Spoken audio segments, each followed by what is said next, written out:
adik-adik, perkenalkan saya Maya Muhammadul Aliyah, mahasiswi Universitas Islam Negeri Sayyid Ali Rahmatullah Tulungan. Kebetulan saya di sini jurusan Ilmu Pengetahuan Sosial, dan di sini saya akan menampilkan video pembelajaran guna menunjang pemahaman adik-adik terhadap ilmu pengetahuan sosial. Simak terus ya. Kemudian ada tujuan pembelajaran. Tujuan pembelajaran ini nanti di materi ini menguat, yaitu menentukan letak geografis ASEAN, ada yang menentukan letak astronomis ASEAN, dan juga menganalisis iklim setiap negara anggota ASEAN.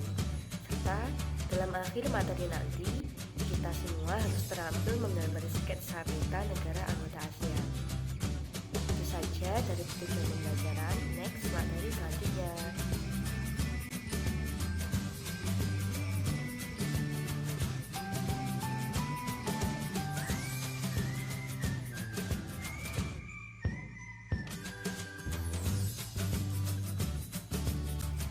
Nah, sebelum kita membahas tentang letak, luas, dan juga iklim dari negara-negara ASEAN, kita harus mengetahui ini, apa sih ASEAN itu? Kok kita tuh harus membahasnya di dalam lingkup ilmu pengetahuan sosial?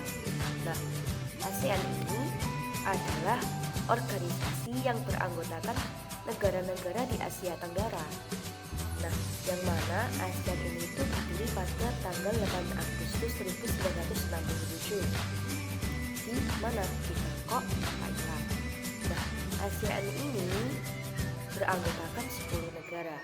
10 negara itu apa saja ya? 10 negara itu ada Indonesia, ada Malaysia, ada Filipina, ada Singapura, ada Thailand, ada Brunei Darussalam, Vietnam, Laos, Myanmar, dan Kamboja. Nah, dari sini kita sudah mengetahui ya bahwa Indonesia itu juga masuk dalam lingkup ASEAN. Nah, kalau sudah paham, kita lanjut materi selanjutnya ya.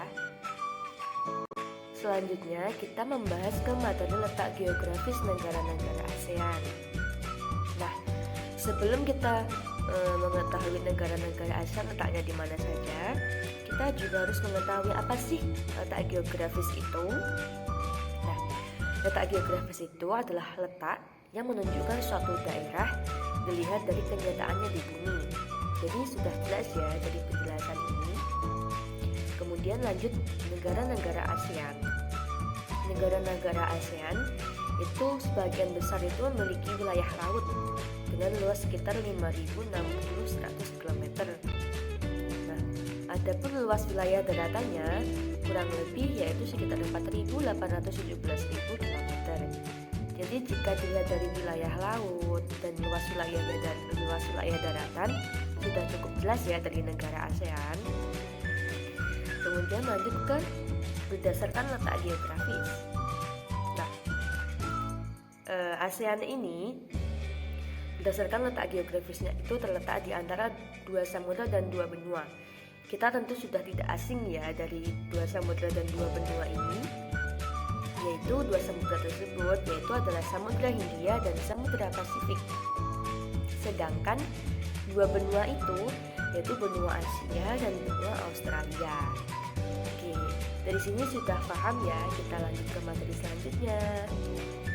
Oke, lanjut ke materi selanjutnya yaitu ada ciri-ciri negara-negara ASEAN. Tadi sepertinya sudah disebutkan Bu, iya tadi sudah disebutkan yaitu hanya berupa luas wilayah daratan dan lautannya saja dari negara-negara ASEAN. Dan itu dirasa belum lengkap ya. Oleh karena itu kita bahas ciri-cirinya lagi di materi ini, yaitu ada 4. Ciri-cirinya itu ada compact, ada fragmented, ada elongated, dan juga flat-footed. Dan kita bahas satu-satu dulu ya. Apa sih compact itu? Compact itu yaitu negaranya itu berbentuk hampir seperti lingkaran. Ada salah satu negara dari negara-negara ASEAN yang bentuknya itu seperti lingkaran, yaitu negara apa? Yaitu ada negara Kamboja. Untuk lebih jelasnya nanti dari negara-negara ini nanti kalian lihat di peta ya. Kemudian ada fragmented, yaitu berbentuk kepulauan yang terpisah-pisah. Seperti apa? Ayo. Ya, seperti negara kita sendiri yaitu negara Indonesia. Kemudian ada elongated, yaitu berbentuk memanjang. Contohnya seperti apa ya? Yaitu seperti negara Vietnam yaitu bentuknya itu seperti lebih kompleks dan beragam gitu. Biasanya terdapat tangan yang memanjang. Itu contohnya ada Thailand dan Myanmar. Nanti kalau masih penasaran bentuknya kayak gimana, lihat saja di peta ya. Oke, materi selanjutnya kita membahas tentang letak koordinat negara-negara ASEAN. Nah, sebelum kita mengetahui letak koordinat dari negara-negara ASEAN, apa sih letak koordinat itu? Ada yang tahu? Nah, letak koordinat itu adalah titik yang berpedoman pada garis latitude atau garis lintang dan juga longitude atau garis bujur, yang mana itu ada pada peta. Letak koordinat itu sering disebut dengan letak astronomis, jadi sama saja ya. Berdasarkan garis lintang pada peta itu, sebagian besar dari negara-negara ASEAN itu terletak di wilayah iklim tropis, sedangkan lainnya itu subtropis. Nah, kenapa kok terjadi perbedaan iklim ya? Yaitu adanya perbedaan iklim ini berpengaruh terhadap budaya dan interaksi manusia pada masing-masing negara, seperti cara berpakaian, bentuk rumah, makanan, dan lain-lain. Dan ini nanti akan dibahas lebih lengkap di materi selanjutnya. Simak terus loh ya. Keadaan alam. Nah, Indonesia ini adalah negara kepulauan terbesar loh di dunia. Terlihat dari apa ya? Yaitu terlihat dari data Badan Informasi Geospasial atau BIG pada peta Negara Kesatuan Republik Indonesia atau biasa disebut dengan NKRI. Nah, di sini menunjukkan bahwasanya jumlah pulau dari negara Indonesia itu mencapai 13.466, sedangkan luas daratannya itu 1922.570 km dan luas perairannya itu 3.257.483 km. Di sini kita sudah mengetahui ya dari letak luas wilayah daratan dan lautan. Dari materi keadaan alam tadi tidak berhenti hanya di letak luas wilayah lautan dan daratan saja. Namun dari keadaan alam tadi mencakup seperti letak dan batas, ada iklim, ada bentang alam, keadaan perairan, perekonomian, sumber daya alam, dan juga ada kerjasama antara negara-negara ASEAN. Jadi simak terus ya. Oke, selanjutnya yaitu kita masuk dalam materi. Kita harus memahami karakteristik masing-masing negara anggota ASEAN secara umum saja. Nah, di sini karena negara-negara ASEAN itu banyak, ada 10 yang sudah disebutkan di awal tadi. Di sini saya akan menjelaskan tentang Indonesianya saja. Untuk negara yang lain nanti bisa kalian pelajari di buku pelajaran ya.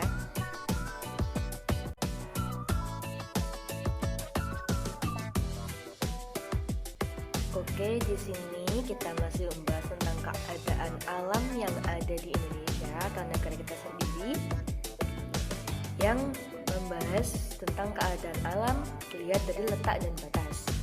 Nah, letak dan batas Indonesia itu terletak di antara, bisa dilihat di PPT atau buku pelajaran yang sudah saya buat ya di samping ini. Kemudian secara geologis Indonesia itu merupakan daerah pertemuan antara dua deretan pegunungan. Pegunungan apa itu? Yaitu pegunungan Sirkum Pasifik dan Sirkum Mediterania. Nah, selain itu, Indonesia itu juga merupakan pertemuan antara lempeng Asia, lempeng Indo-Australia, dan juga lempeng dasar Samudra Pasifik. Maka itu akibatnya di Indonesia itu dikelompokkan sebagai daerah yang labil. Itu memiliki banyak gunung berapi dan sering terjadi gempa bumi, baik gempa tektonik maupun gempa vulkanik. Dari terjadinya gempa ini sering terjadi di daerah Sumatera atau kemungkinan di daerah Jawa. Di daerah seperti itu rawan sekali terjadi gempa bumi. Untuk sebab dan akibatnya bisa dipelajari nanti ya.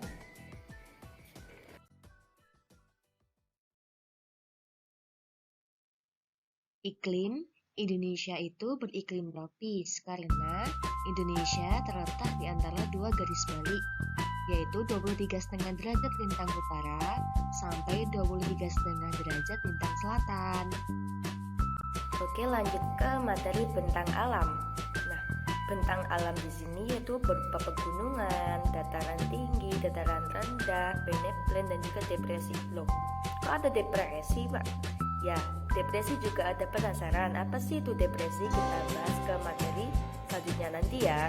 Di sini kita masih membahas tentang bentang alam, yaitu bentang alam itu yaitu permukaan bumi yang memiliki perbedaan ketinggian secara vertikal yang disebut relief. Indonesia itu memiliki relief yang beraneka ragam bentuknya. Beberapa relief daratan di Indonesia antara lain yaitu ada pegunungan yang sudah saya sebutkan tadi, dan juga dataran tinggi, dataran rendah, peneplain, dan juga depresi. Nah, dari pegunungan itu tadi, Indonesia itu memiliki dua deretan pegunungan besar, yaitu Sirkum Pasifik melalui Sulawesi, Maluku, Irian, dan Halmahera. Dan itu masih dalam kategori Sirkum Pasifik, belum dari kategori Sirkum Mediterania. Dari Sirkum Mediterania itu meliputi dua jalur atau busur, yaitu busur dalam yang bersifat vulkanis dan busur luar yang non vulkanis. Busur dalam itu meliputi Sumatera, Jawa, Bali, Lombok, Sumbawa, Flores, Solor, Alor, Weter, Damar, Nila, Serua, Kepulauan Banda, dan berakhir di Pulau Ambon.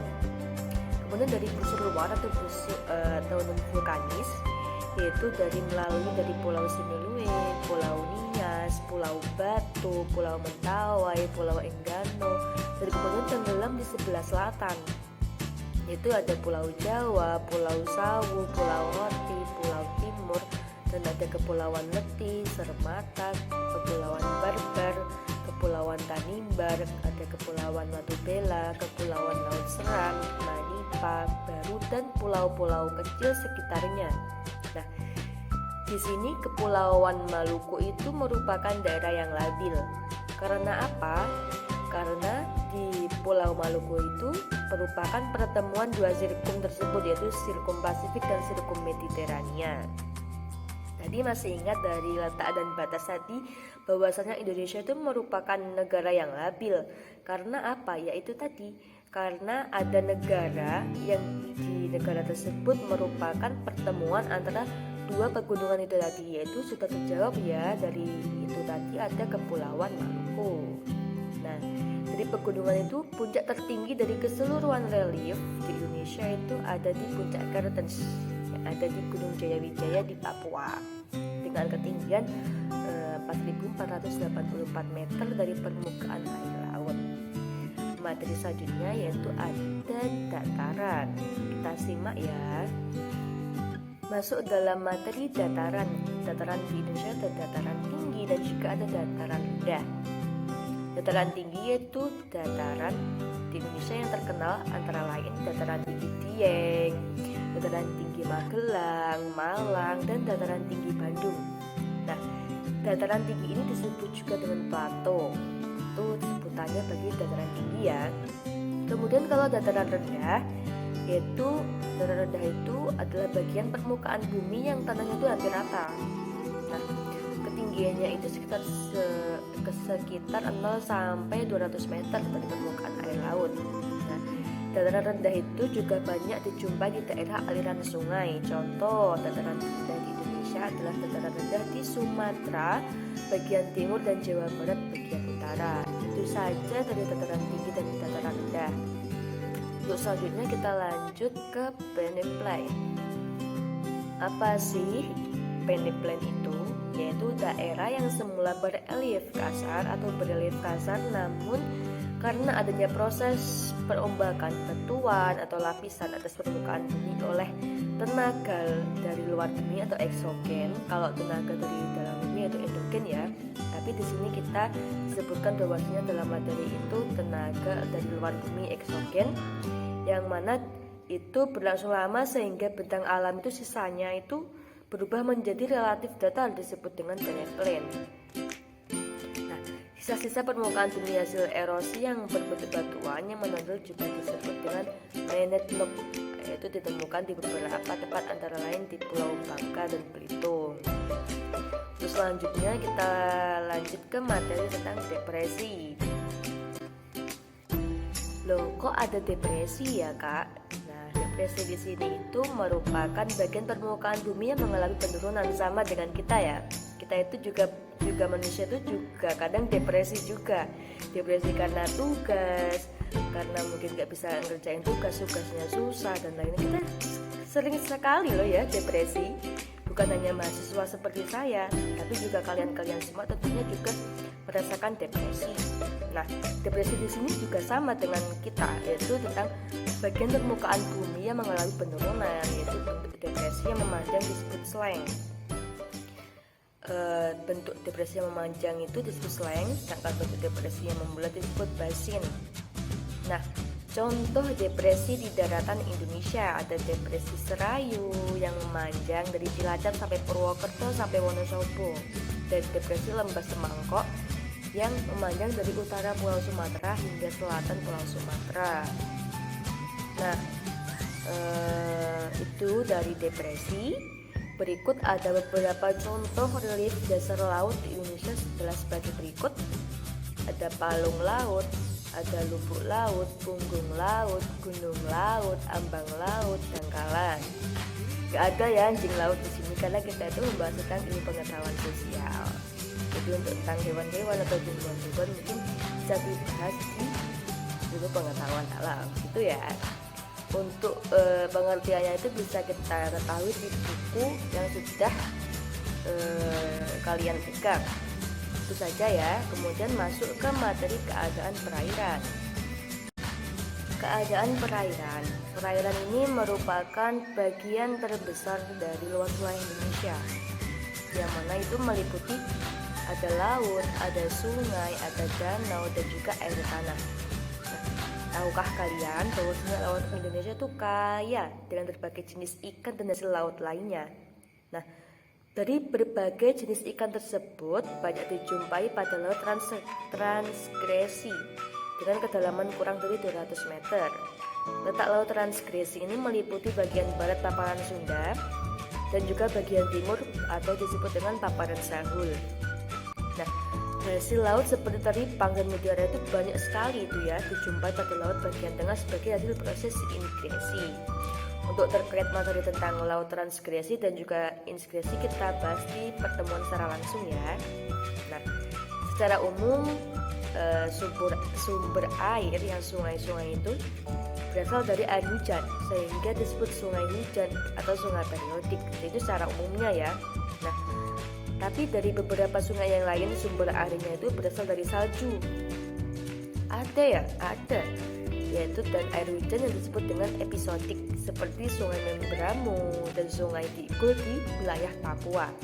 Nah, kedua jenis sungai di Indonesia ini mempunyai tingkat kemungkinan erosi yang sangat tinggi.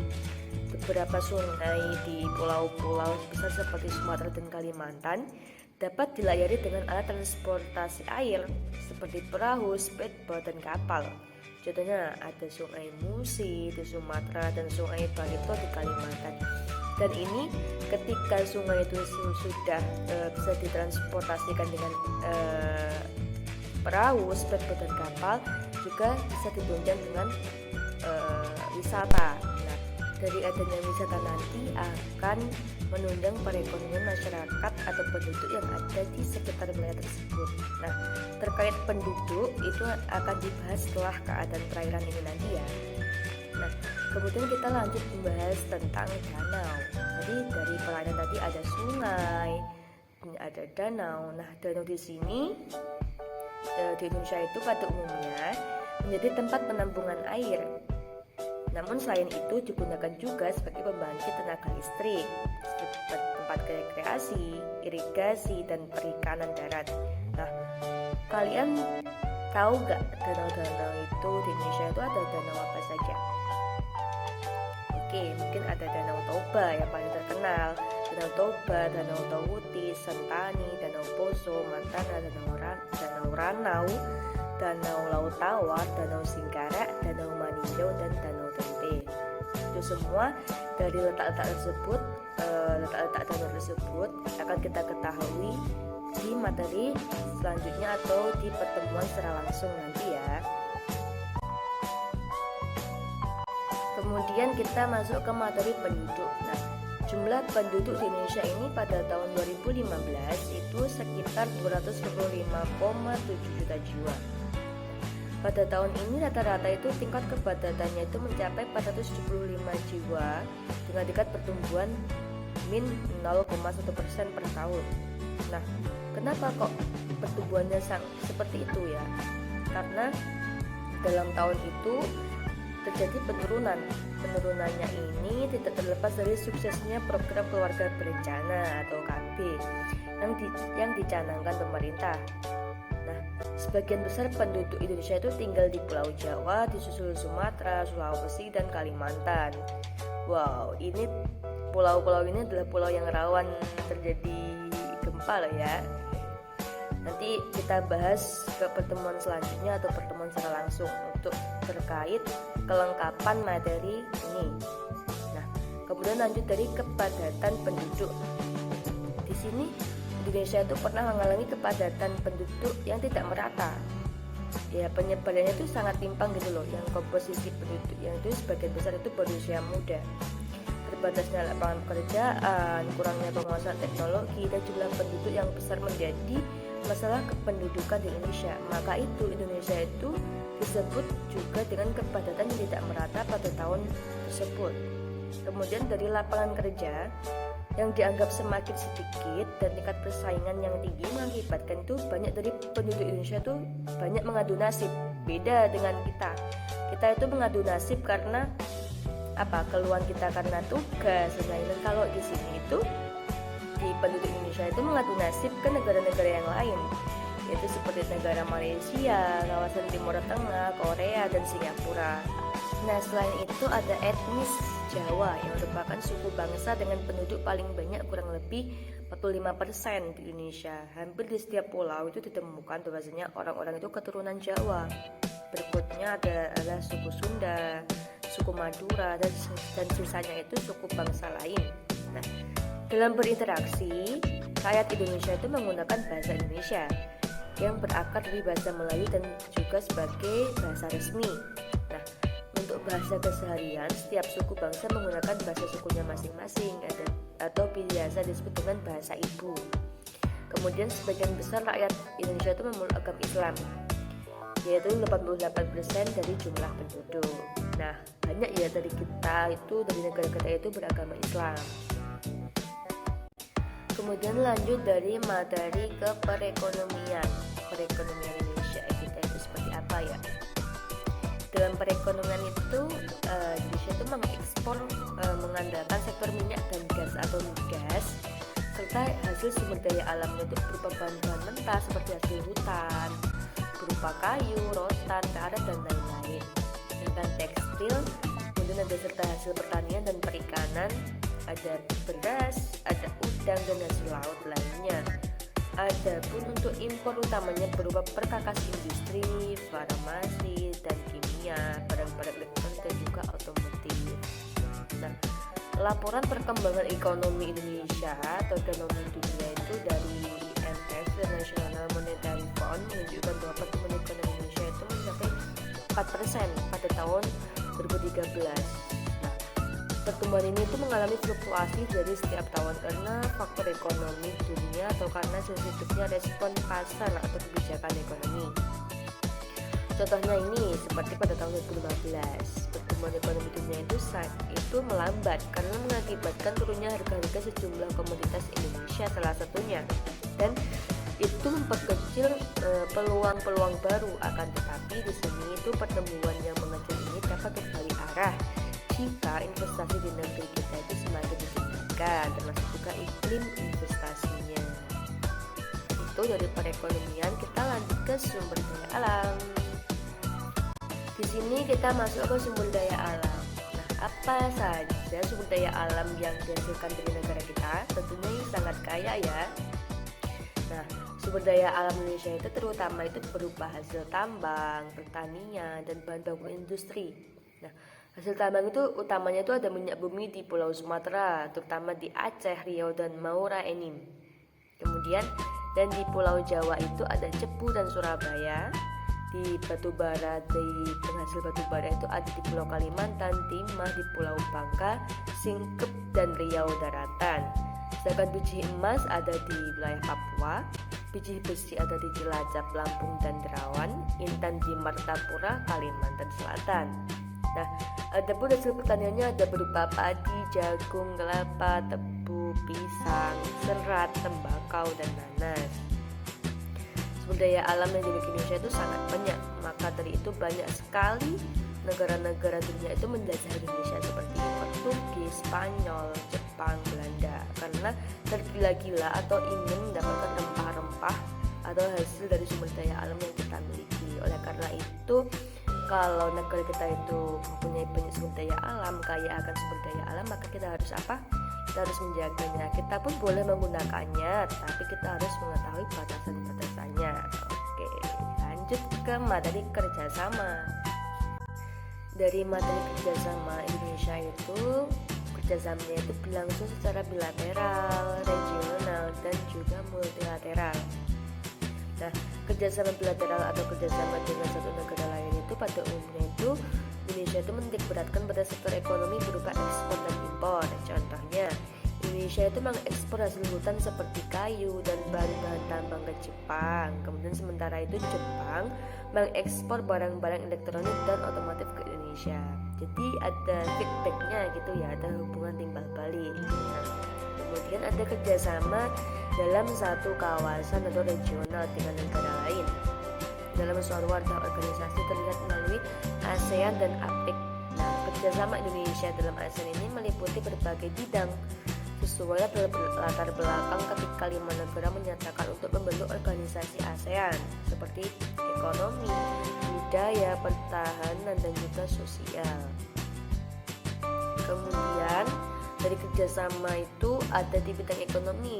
Dari negara-negara kawasan Asia Tenggara itu meliputi ada perdagangan ekspor impor, barang-barang mentah serta barang jadi, pengelolaan tanaman pangan dan hutan, pendirian pabrik, kemudian ada pengiriman tenaga kerja dan masih banyak lagi. Nah, ASEAN juga mendirikan pabrik pupuk Orealo di Indonesia atau lebih tepatnya di negara Aceh sebagai bentuk proyek industri bersama. Nah, agar terjaga stabilitasnya atau kerjasamanya itu bisa stabil, dilakukan kerjasama politik dan keamanan yang dimulai sejak pertemuan para menteri luar negeri negara-negara anggota ASEAN di Kuala Lumpur, yaitu pada tanggal 27 November 1971. Nah, salah satu contoh kerjasama pertahanan keamanan ini yaitu mengadakan perjanjian ekstradisi, yaitu penyerahan pelarian yang tertangkap kepada negara asal antar negara anggota ASEAN dan kesepakatan kawasan bebas senjata nuklir. Nah, dari bidang ekonomi, politik dan keamanan sudah disebutkan ya di sini. Kemudian disebutkan ada kerjasama Indonesia di negara-negara ASEAN dalam bidang sosial dan budaya, yaitu melalui promosi pariwisata. Contohnya wilayah atau negara daerah Bali yang dijadikan wisata unggulan menyajikan keindahan panorama budaya seperti tari kecak dan tari pendek.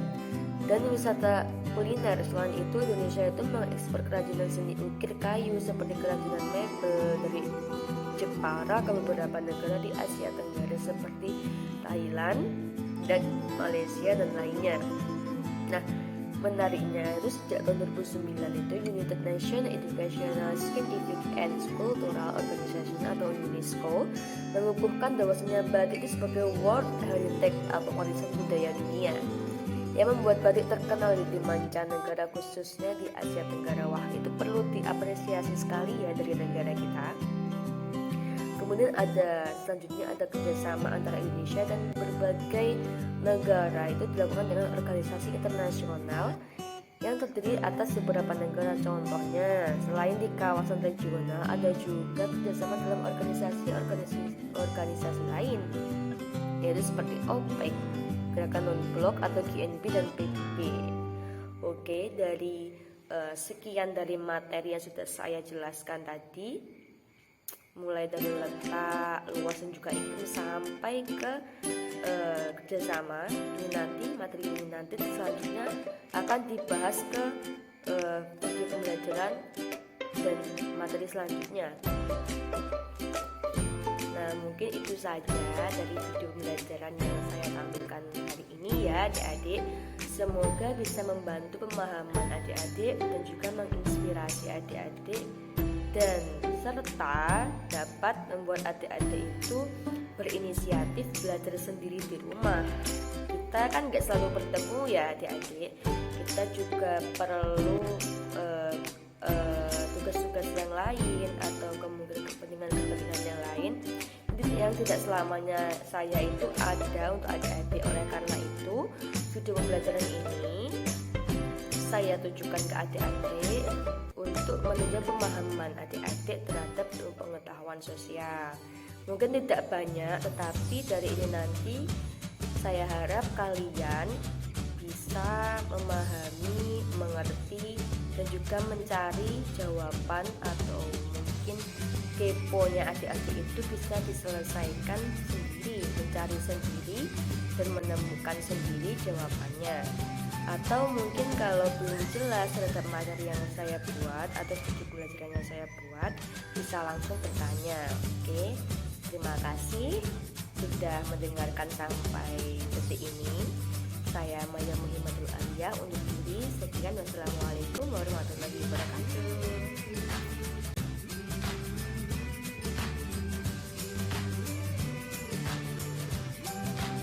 Thank you for watching.